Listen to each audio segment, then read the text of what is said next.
그러니까 처음 토지를 시작하시는 분들한테는 제가 음. 말씀드리고 싶은 게 일단은 이런 식으로 처음 시작은 네. 지역과 금액과 토지를 정해놓고 검색을 한번 해보세요. 자, 아까 보셨던 편의점 같은 경우 네네네. 말은 쉽지. 낙찰을 받고 그다음에 건물을 세우고 그다음에 임차까지 하고. 근데 저도 그랬던 것 같아요.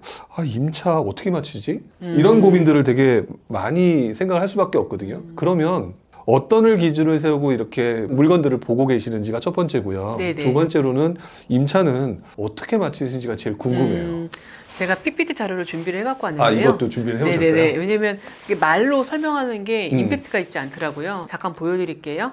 일단은 저는 네. 토지를 검색할 때, 그러니까 네. 저는 그냥 종합 검색에 지역 상관하지 않고 금액 상관하지 않고 이렇게 볼 수준이 됐는데 처음 시작하시는 분들이 그렇게 시작하면 단점이 그 물건이 5페이지를 넘어가지 않으시더라고요. 검색하다 지치셔갖고. 아, 제가 그랬어요. 예전에. 네네. 검색하다 네네. 지치고 도대체 내가 네. 뭘 봐야 되는 거야? 토지는 뭐 계속 나온 게 또 나온 것 같고 네네, 맞아요. 그러는데 그러니까 처음 토지를 시작하시는 분들한테는 제가 음. 말씀드리고 싶은 게 지역을 정해놓으세요. 주로 인구가 많이 유입이 되고 호재들이 많은, 그러니까 이거는 저만의 기준입니다. 아, 저만의 기준이라고 말씀하셨지만 네네네. 지금 제가 딱 보니까 네네. 진짜 호재가 있는 지역이에요. 네네. 그러니까 저는 경기도 화성시, 평택시, 안성시, 파주시, 남양주시를 제일 먼저 검색을 해요. 네네네. 검색을 한 다음에 검색이 끝나면 확장을 시키는 거예요. 네. 경기도 이천시, 여주시, 양평군, 김포시, 용인시, 처인구.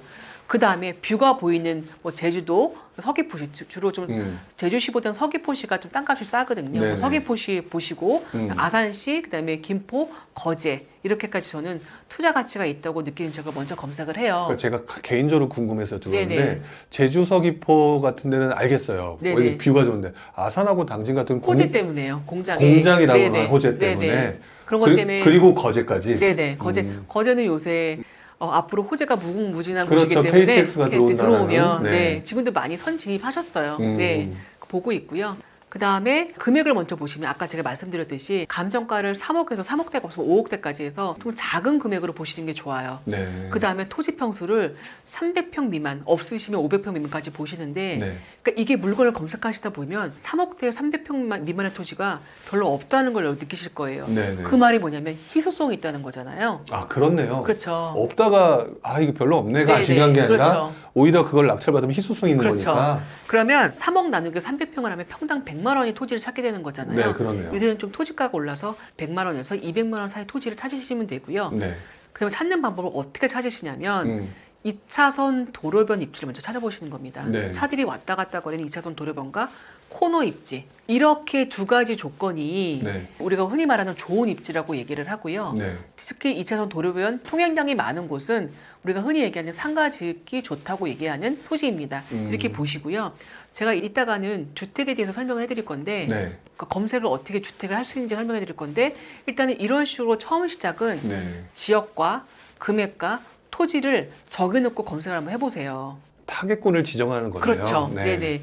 이렇게 하시면 물건을 검색할 때 지치지가 않으세요. 그러니까 토지 초보자들이 네네. 문제가 뭐냐면 검색하다가 네. 어떻게 검색하는지도 모르겠고 네. 그냥 지쳐버리시거든요.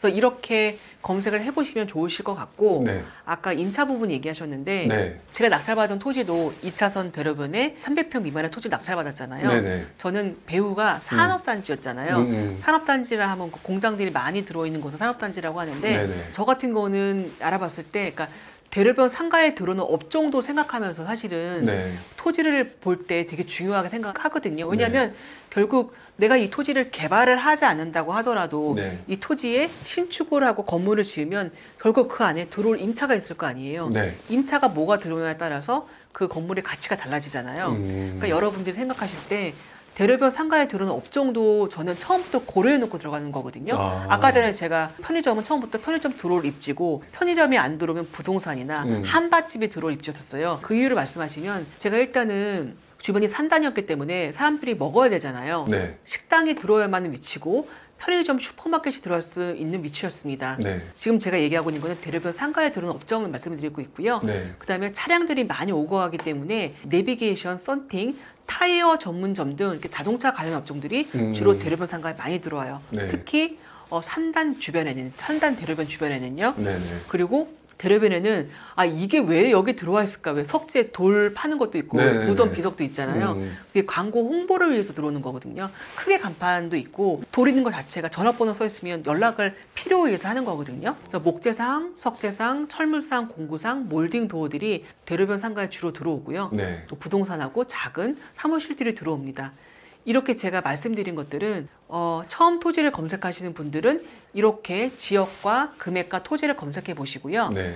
아까 2차선 도로변에 들어올 수 있는 입지에는 이런 대로변 상가에 들어오는 업종이 있다는 것을 제가 말씀드리고 싶었어요. 네. 그러니까 결국 저도 솔직히 뭐 경매권 예전에 침체장 때 이것저것 봤지만 네네. 사실상 이렇게 뭐 토지나 그다음에 상가 이런 거 볼 때는 어떻게 검색을 해야 되나 맨날 이 고민을 좀 했었거든요. 그렇죠. 네네. 그러니까 일단 클로이님께서 말씀해 주신 것처럼 금액이라든지 평수라든지 배우 세대 그렇죠. 그다음에 이제 어느 업종이 들어올까 이런 식으로 생각하면서 검색하는 게 훨씬 더 유리하겠네요. 그렇죠. 훨씬 유리하죠. 예. 그러면 지금 같은 경우는 이제 큰 그림으로 얘기를 해주셨는데 이게 뭐 지도라든지 이런 걸 보면서 보는 게 아무래도 좀 더 유리하겠죠. 그렇죠. 그렇죠. 뭐 예를 들어서 주택을 지을 토지를 찾는다. 이런 경우 같은 경우면 어떤 식으로 찾는 게 좋을까요? 저도 이 부분이 조금 궁금하긴 네네. 했었거든요. 질문 진짜 너무 좋으시네요. 자, 제가 말씀을 드릴게요. 네. 저는 제가 검색할 때 제가 초보 시절에 되게 네. 힘들었던 게 뭐냐면 검색이 안 되는 게 되게 힘들었었고 어떻게 검색할지 모르는 게 되게 힘들었어요. 그러니까 뭐든지 그런 거 같아요. 네네네. 처음에 네. 아예 모르니까. 네. 그래서 제가 찾아낸 게 뭐냐면 네. 주택을 지을 토지의 방법이 다르고 공장을 지을 토지의 방법이 다르고 네. 빌라 지을 토지의 방법이 다 다르더라고요. 네. 상가 지을 토지도 역시 달랐고 그래서 제일 쉽게 접근할 수 있는 게 주택용 토지 찾을 때가 가장 쉽게 접근할 수 있는 건데 네. 제가 하나 여쭤볼게요. 그러면 주택용 토지 찾을 때 첫 번째 전제 조건이 누가 과연 그 주택에 사는가, 그 물맑은 주택에 누가 사는가가 문제인데 네. 보통 연령대가 얼마 정도 돼야지 사실 것 같아요? 일단 연령대가 조금 더 올라가지 않을까요? 20, 30대는 아닐 것 같고. 그럴 것 같았었는데 네네. 오히려 30대, 40대 왜 자녀분들이 어린이집 유치원이나 초등학교 저학년, 고학년 때는 거의 전학을 많이 가기 때문에 네. 그런 분들이 주택용 토지를 많이 찾으세요. 아, 요즘에는 분위기가 네네네. 바뀌었다는 네. 얘기네요. 네. 왜냐면 나이가 들면 병원과 가까운 데서 살아야 되기 때문에 그러니까 중심지로 들어오는데 네, 다시 네. 차라리 좀 젊을 때, 아기도 어릴 때 그렇죠. 예. 조금 더 자연에서 살게끔 해주고 그런 싶다. 혁신학교 이런 데 많이 가시거든요. 저도 한번 알아봤던 거 저도 예전에 있는데. 양평 알아본 거 기억이 나요. 저도요. 근데 그 기준이 뭘까요? 왜 양평 알아보셨을 때 교통이 편리한 곳이니까. 그렇죠. 네. 그러면 가장 중요한 게 교통이거든요. 교통. 네. 이게 뭐 물이 맑고 뷰가 좋아서기보다는 제일 좋은 게 부모와 이 토지와의 거리가 가장 중요해요. 그래서 네. 저는 검색을 했을 때 뭐 네이버나 다음지도 들어가서 뭐 제가 살았던 곳이 강동이면 뭐 강동구 아니면 남양주 이런 식으로 해서 출발지는 내가 살고 있는 곳, 그러니까 도착지를 토지를 쳐보시는 거예요. 네. 이거를 검색했더니 지금 32분이 나왔죠. 네. 이 정도면 출퇴근하기 나쁘지 않잖아요. 네. 물론 이거 아침 시간대는 아니에요. 네, 그렇겠죠. 네네. 아침 시간대는 1시간 한 10분 정도 걸리더라고요. 네. 네네. 이렇게 검색을 해보시면 직장과의 거리가 멀지 않을 때, 그러니까 1시간 반 이상 넘어가면 이 네. 사람이 출근하다가 지쳐버리거든요. 그렇죠. 네. 그래서 최소한 내가 가진 지으려고 하는 토지가, 찾으려고 하는 토지가 서울로부터 직장 거리가 대부분 강남이 가깝겠죠. 시청이라든지 1시간 반을 넘어가지 않은 거리가 좋고요. 그럼 벌써 주택용 토지 찾을 때 이걸로만 하더라도 주택용 토지를 걸릴 수가 있겠죠. 제일 중요한 게 직장과의 거리. 그 두 번째는 뭐냐면 토지 주변에 편의시설이 있어야 돼요. 이 말이 뭐냐면 네. 일단은 어쨌든 내가 살고 있는 공간이기 때문에 네. 아파트의 대체적인만큼은 안 되더라도 기본적으로 공공시설 뭐 예를 들어서 학교나 유치원이나 그렇죠. 네. 그다음에 이제 무슨 동사무소나 그렇죠. 네, 이런 것들. 네, 면사무소 이런 것들이 있으면 좋고 면사무소네요. 그렇죠. 면사무소. 예.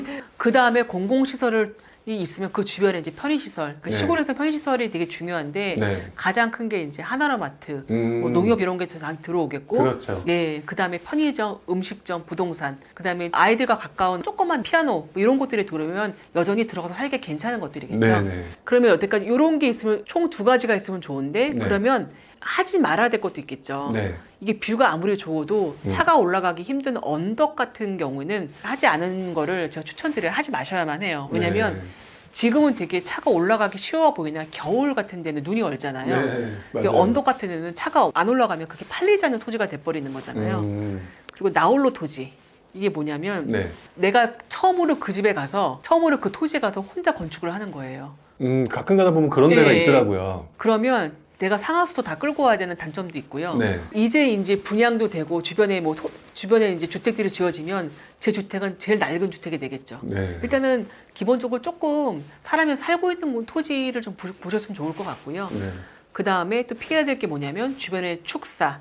이게 여름에는 냄새가 심하게 나는데 겨울에는 냄새가 잘 안 날 확률이 있어요. 네. 주변에 축사나 이 집을 지을 토지이기 때문에 뭐 쓰레기 처리장이라든지 특히 무덤뷰가 있으면 별로 선호하지 않거든요. 그렇죠. 네네. 아무래도. 이런 것들을 피하시면 네. 주택용 토지 찾을 때 이게 키포인트고요. 네.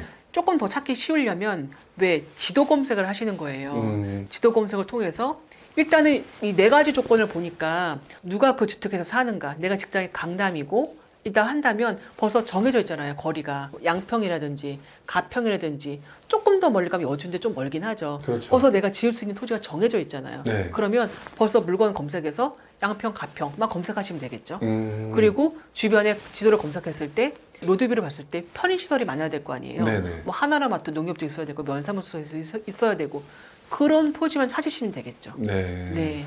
어떻게 보면은 이것도 약간 타겟이네요. 타겟이죠. 타겟꾼처럼 네. 해가지고 네네네. 이렇게 정리를 네네. 해주면 그 밖에 이제 지금 여기 나오지 않은 내용이 나만의 노하우가 또 생기면 하나씩 그렇죠. 얹으면 되는 거고. 네네네. 맞습니다. 이렇게 해가지고 조금씩 실력을 늘려나가면 되는 것 같은데, 그 다음에 저희가 실제로 저도 이제 비슷한 경험이 있어서 또 질문을 하고 싶은 것 중에 하나가 택지지 개발지구 안에 있는 부동산에 가서 물어보는 거랑 네네네. 이 시골 부동산에 가서 물어보는 거랑은 차원이 다르더라고요. 네네네. 저도 몇 번 황당했던 경험이 네, 있었어요. 맞아요. 황당한 경우 많으시죠. 그러니까 택지개발지구 때의 부동산과 시골 쪽에 있는 또 다르죠. 부동산의 느낌이 서로 대화 방법이 다르다 네, 보니까 그렇죠. 약간 그런 느낌이 네. 있었던 게 기억이 나서 그쪽에 방문했을 때는 어떤 식으로 하는 게 좋을까요?